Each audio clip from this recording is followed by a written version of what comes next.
Hi friends, నిరంతరం కొత్త విషయాలు తెలియటం బాగానే ఉంటుంది. ఒక్కోసారి ఇలాంటి కొత్త విషయాలు బయటకొచ్చినప్పుడు వాటి గురించి తెలుసుకుని శాస్త్రవేత్తలు కూడా ఆశ్చర్యపోతూ ఉంటారు. ఇలా బయటకొచ్చిన కొత్త విషయాలు అనేక ప్రశ్నల్ని లేవనెత్తుతూ ఉంటాయి. అందులో కొన్నిటికి సమాధానాలు దొరుకుతాయి, మరికొన్ని సమాధానం దొరకని ప్రశ్నలుగానే మిగిలిపోతాయి. ఈరోజు ఈ వీడియోలో అలాంటి కొన్ని ప్రత్యేకమైన విషయాల గురించి చర్చించబోతున్నాం. అందుకని ఈ వీడియోని ఎక్కడా స్కిప్ చేయకుండా పూర్తిగా చూడండి. మరికెందుకు ఆలస్యం, let's start our today's episode. River cubes.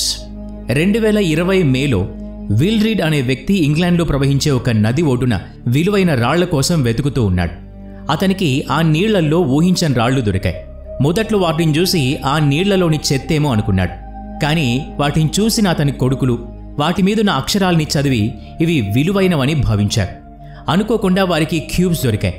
వీటి ఆకారం పెద్దగా ఏం లేదు, చిన్న చిన్నగానే ఉన్నాయి. ప్రతి క్యూబ్ మీద నంబర్లు, అక్షరాలు రాసి ఉన్నాయి. తండ్రి కొడుకులు మరింత అన్వేషణ మొదలుపెట్టారు. వీరికి 60 క్యూబ్స్తో పాటు పాతకాల నాటి నాణేలు కూడా దొరికాయి. వాటిని భద్రంగా ఇంటికి పట్టుకొచ్చి వాటి గురించి ఇంటర్నెట్లో వెతకటం మొదలుపెట్టారు. ఇంటర్నెట్లో వారికి చాలా విషయాలే తెలిసాయి. ఇలాంటి క్యూబ్స్ని హిందూ మతంలో ప్రార్థనల కోసం వాడేవారు. వీటి మీద ముద్రించిన అక్షరాలన్నీ కూడా వేదాలు, పురాణాలకు సంబంధించినవే. వీటి గురించి వివరాలు తెలుసుకుంటూ ఉన్నప్పుడు తెలిసిన విషయం ఏంటంటే, శివుణ్ణి ప్రార్థిస్తూ వీటిని భారతీయులు నదిలోనే విడిచిపెడతారని తెలిసింది. అయితే ఈ క్యూబ్స్ని ఎవరు ఇలా నదిలోకి వదిలి ఉంటారు, ఎందుకు వదిలారు, ఇండియాలో అలా వదిలేసినవి ఇంగ్లాండ్ నది ఒడ్డుకు ఎలా చేరాయన్న ప్రశ్నలు తలెత్తడం మొదలైంది. ఎన్నేళ్లుగా ఈ నది ఒడ్డున పడి ఉన్నాయో కూడా తెలియదు. క్యూబ్స్తో పాటు దొరికిన నాణాలు 19వ శతాబ్దంలో తయారు చేసినట్టుగా ఉంది. దీన్ని బట్టి క్యూబ్స్ మరియు నాణాలు 40-50 సంవత్సరాల క్రితం భారతదేశంలోని ఏదైనా నదిలో పారేసి ఉంటారు. లేదంటే ఇవన్నీ ఇంగ్లాండ్లో జీవించిన ఎవరైనా ఇండియన్వి అయి ఉంటాయి. ఇక్కడే ఇంగ్లాండ్ నదిలో వాటిని పారేసి ఉంటారని నిర్ధారణకొచ్చారు. Dragon stone. సెప్టెంబర్ 2020లో చాలా విచిత్రమైన ప్రత్యేకమైన ఒక రాయి ఆర్కాన్సా ప్రాంతంలో ఒక వ్యక్తికి దొరికింది. అతను వెంటనే ఫోటోలు తీసి తన ఫేస్బుక్లో పోస్ట్ చేశాడు. వెంటనే ఆ ఫోటో వైరల్ అయింది. ఆ ఫోటో చూసిన వారు కొందరు అది ఏలియన్స్కి సంబంధించిందని కామెంట్ చేశారు. మరికొద్ది మంది ఇది డైనోసార్ గుడ్డు అన్నారు. ఇంకొద్ది మంది ఇది ఒక పెద్ద తాబేలు తొడుగు అని అభిప్రాయపడ్డారు. ఆ తర్వాత ఆ రాయి శాస్త్రవేత్తల చేతిలో పడింది. ఇది చూసిన శాస్త్రవేత్తలు జనం అభిప్రాయపడుతున్నట్టు అవేవీ కాదని ఇదొక డ్రాగన్ స్టోన్ అని తేల్చేశారు. వారి భాషలో చెప్పాలంటే సెప్టేరియన్ నోడ్యూల్ ఫైబ్రాయిడ్గా దీన్ని వ్యవహరిస్తారు. ఇలాంటి పదార్థాలు మట్టి మెత్తగా ముద్దగా ఉండే ప్రదేశాల్లో తయారవుతాయి.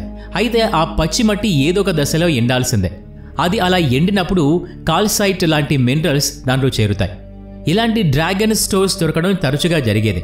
కాకపోతే ఇంత భారీ స్థాయి డ్రాగన్ స్టోన్ దొరకడం మాత్రం అరుదనే చెప్పాలి. ఆర్కాన్సా లాంటి ప్రాంతాల్లో ఇలాంటి రాయి దొరకడం ఇదే ప్రథమం. అందులో ఇది మరింత చర్చనీయాంశమైంది. ఈ రాయి దొరికిన వ్యక్తి ఆనందపడాల్సిందే. ఎందుకంటే ఇలాంటి అరుదైన రాయిని అమ్మితే అతనికి భారీ మొత్తంలో సొమ్ము చేతికందుతుంది. Ancient iPhone. ఈ కాలంలో చేతిలో ఫోన్ ఉండడం ఎంత సాధారణ విషయంగా మారింది అంటే అది శరీరంలో ఒక భాగమేమో అన్నంత సహజంగా ఉంది. కానీ ఫోన్ వాడిన మొదటి తరం మనమే కాదేమో. గతంలోనూ ఇలాంటి సాధనాల్ని ఇష్టపడేవారని సమాచారం ఉంది. 2019లో క్యూబా రిపబ్లిక్లో పనిచేసే వారికి ఒక వస్తువు దొరికింది. అది అచ్చం ఒక స్మార్ట్ ఫోన్ ఆకారంలో ఉంది.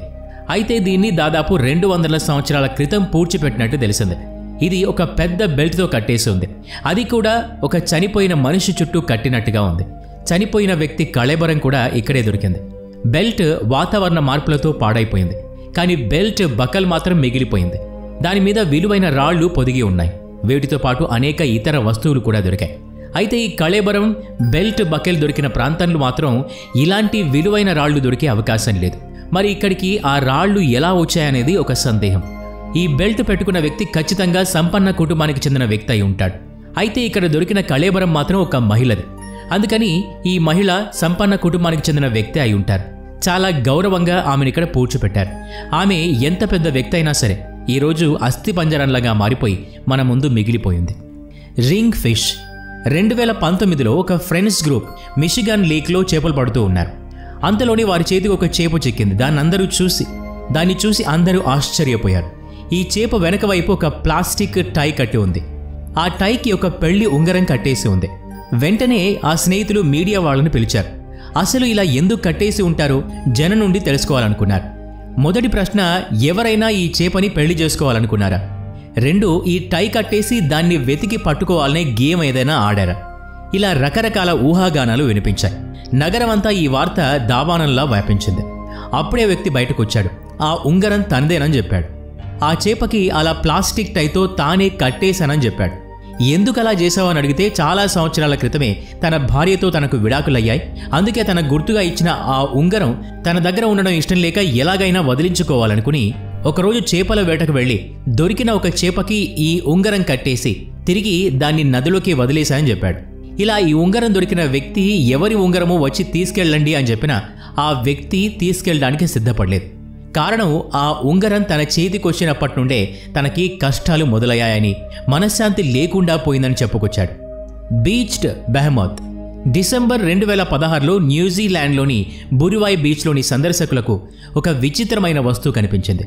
చాలా పెద్దగానూ ఉంది. దానికి వందలాది షెల్స్ కూడా అతుక్కుని ఉన్నాయి. పైగా భరించలేని కంపు వాసన కూడా. దాన్ని చూసిన వాళ్ళంతా ఇది ఏలియన్స్కి సంబంధించిన చెట్టు అని అనుమానపడ్డారు.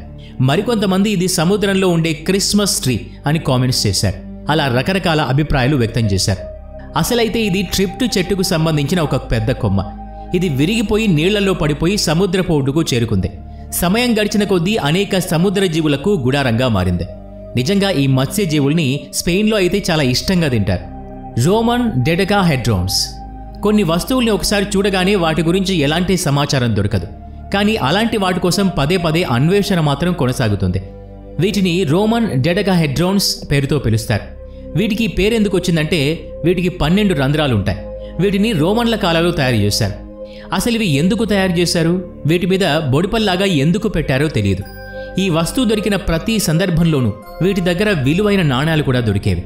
దీన్ని బట్టి ఇది చాలా విలువైందని మాత్రం అర్థమైంది. కానీ దీంతో పనేంటో మాత్రం ఇప్పటి వరకు తెలియరాలేదు. ఇప్పటికీ కూడా ఇలాంటి వస్తువులు ఎక్కడో చోట దొరుకుతూనే ఉన్నాయి. కొద్దిమంది దీన్ని అగరొత్తులు పెట్టుకునే స్టాండ్ అని అభిప్రాయపడ్డారు.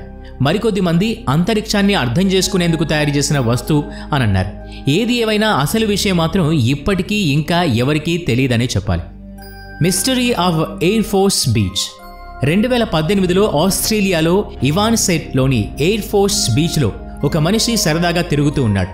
ఇంతలో ఒక విచిత్రమైన వస్తువు కనిపించింది. అది ఏలియన్స్ వాడుకునే గొడుగులాగా ఉందని అతని అభిప్రాయం. చాలా పొడవైన 2 కడ్డీలతో అది కట్టేసి ఉంది. దానిపైన నలుపు రంగు ప్లాస్టిక్ చుట్టేసి ఉంది. దీనికి చేపల వల కూడా చుట్టుకుని ఉంది. దీని ప్రధాన భాగం పైన ఒక డోమ్ లాంటి వస్తువు ఒకటి ఉంది. దాని లోపల లైట్కి సంబంధించిన కొన్ని పార్ట్స్ కూడా ఉన్నాయి. కానీ అందులో ఒక్క వైర్ కూడా లేదు. ఈ డోమ్ మీద ఇంగ్లీష్ అక్షరాలతో ఫాల్కన్ అని రాసి ఉంది. బహుశా ఇది ఆయిల్ని వెలికి తీసే ఫాల్కన్ కంపెనీకి చెందిన వస్తువు అని భావించారు. కానీ ఆ కంపెనీ ముందుకొచ్చి ఇది తమదే అని మాత్రం చెప్పలేదు. చాలా కాలం పాటు ఆ వస్తువు గురించి ఎలాంటి అదనపు సమాచారం దొరకలేదు. మీకు ఇందులో ఏది ఆసక్తిగా అనిపించిందో, సమాచారం దొరకని వాటి గురించి మీరేం ఊహిస్తున్నారు కామెంట్ల రూపంలో తెలియచేయండి. వీడియో నచ్చితే లైక్ చేయండి, షేర్ చేయండి. ఇలాంటి మరిన్ని వీడియోస్ కోసం ఈ ఛానల్కి సబ్స్క్రైబ్ చేసుకుని బెల్ ఐకాన్ మీద క్లిక్ చేయండి. నెక్స్ట్ వీడియోలో మళ్ళీ కలుద్దాం. Thanks for watching.